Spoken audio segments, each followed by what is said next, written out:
Agora, entenda uma coisa. A administradora não pode vender serviço jurídico. Pronto, isso é ponto pacífico. Ok? Estatuto da OAB não pode. Mas eu tenho muito medo da administradora que o dono não é advogado.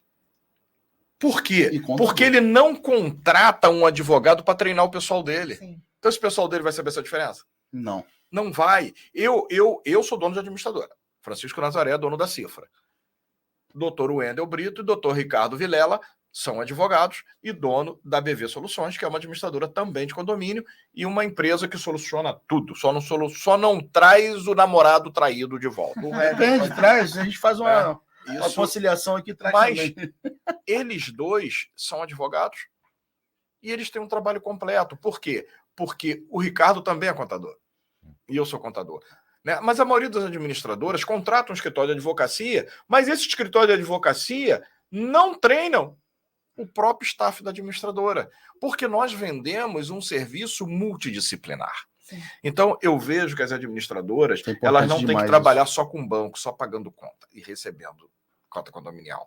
Ela tem que ter, os gerentes de conta, tem que ter um tratamento multidisciplinar, tem que ter uma assessoria de um contador, assessoria de um advogado, de um engenheiro civil, de um engenheiro ambiental, né, de um advogado trabalhista para saber as relações trabalhistas. Então, é um trabalho completo. E outra coisa, gente... Eu lembrei da pandemia agora. Lembrei no início da pandemia, você lembra? Quando os advogados trabalhistas, todo dia saiu uma MP nova, mudando isso, mudando aquilo. E o administrador tinha que informar para o síndico como agir, e os contadores para as empresas. E sabe Se não tem advogado na empresa, faz o quê? E sabe o que é bacana, gente? Nós estamos fazendo isso aqui de graça. Exatamente. Por amor, para deixar um legado, para trazer luz. Então, para levar informação, a audiência tinha que estar assim. Sim. Mas o amadorismo é tão grande que eles acham, por ter administrador, que eles não precisam ter conhecimento.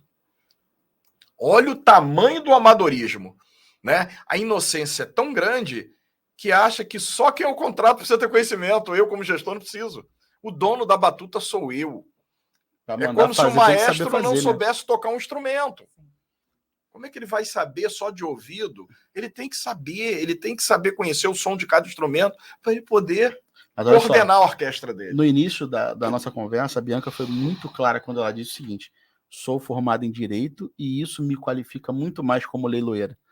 Justamente porque ela sabe as nuances que um leiloeiro precisa ter de conhecimento jurídico para não errar na confecção de um edital, na aceitação de um imóvel, para não ter nulidade no final, para que seja feito um melhor negócio para o arrematante, para que você consiga recuperar a adimplência para o condomínio e para que no final de tudo ela não tenha trabalhado jogado fora e ela consiga receber a comissão também. Exatamente. Tudo isso está envolvido. Imagina você trabalhar de graça, você trabalhou, chegar lá no final, olha, cheio de problema no processo, você não viu e aí devolve o dinheiro de comissão do arrematante. Exatamente. Essa não é a minha intenção. Não é a intenção. E acredito que não seja de todos os leiloeiros, né? Então, assim, eu acho que também é importante exatamente essa questão da especialidade, né? A formação multidisciplinar que a gente chama. Exatamente. O que o Nazaré falou foi justamente isso. Aqui dentro da nossa empresa, dentro da BV Soluções, os sócios eles são formados em Direito, Administração, Contabilidade. Eu sou corretor de imóveis, a gente tem jornalista, tem pessoal formado em Marketing. Então, assim, os nossos clientes, eles muitas das vezes precisam, cliente da contabilidade, mas precisa de uma informação de direito. Às vezes ele precisa comprar e vender um imóvel, precisa da informação de um corretor. Imagina de uma hold familiar. De uma hold. Então, entra aqui, quero fazer uma hold familiar. Se não tiver um contador e um advogado junto, não faz. Aí eu vou fazer o quê? Vou mandar o cara contratar uma pessoa de fora para vir no meu escritório ajudar ele a fazer? Então, a formação multidisciplinar, de fato, ela qualifica e gabarita as pessoas a entregarem as melhores soluções para o mercado. E isso tem sido uma tendência, inclusive, né, das grandes empresas, os donos, os diretores e gestores terem várias formações para que você possa atender seu cliente da melhor forma possível. Né?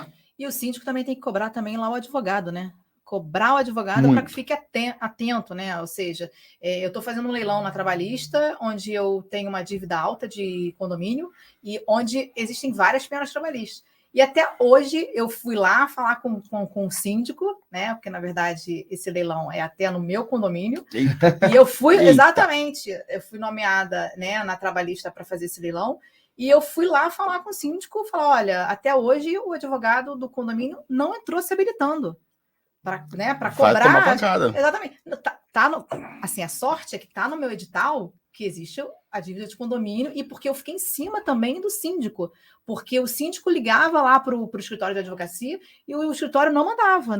Eu mandei e-mail, eu levei 10 dias pedindo e não tava. Aí eu fui lá na administração do meu condomínio e falei, olha só, o advogado não está enviando e, cara, eu vou pedir para o juiz intimar o condomínio para o condomínio apresentar, porque eu tenho prazo para sugerir datas. O juiz ele me dá um prazo. Então, se eu não entro com edital no prazo estipulado pelo juiz, ele vai chamar a minha atenção. Só que o meu edital, eu não gosto de dar entrada sem as dívidas de condomínio, IPTU e folha de bom. Então, assim, eu fui lá, eu tive a sorte, porque era no meu condomínio, eu fui lá, falei com o síndico, e aí o síndico entrou em contato com o advogado, falou com o advogado, não, amanhã estou peticionando no processo lá para me habilitar, e até hoje não se habilitou. Eu vou fazer o leilão semana que vem e o condomínio até hoje não se habilitou. Entendeu? Então, isso aí, ele tem que tomar cuidado, porque tem outras penhoras na frente dele, e penhoras trabalhistas. Então, se ele também não tiver essa atenção de ir lá, se habilitar para pedir o levantamento, daqui a pouco está indo todo mundo levantando e ele está ficando para trás. Ficando para trás, né? Entendeu? Fogo, né?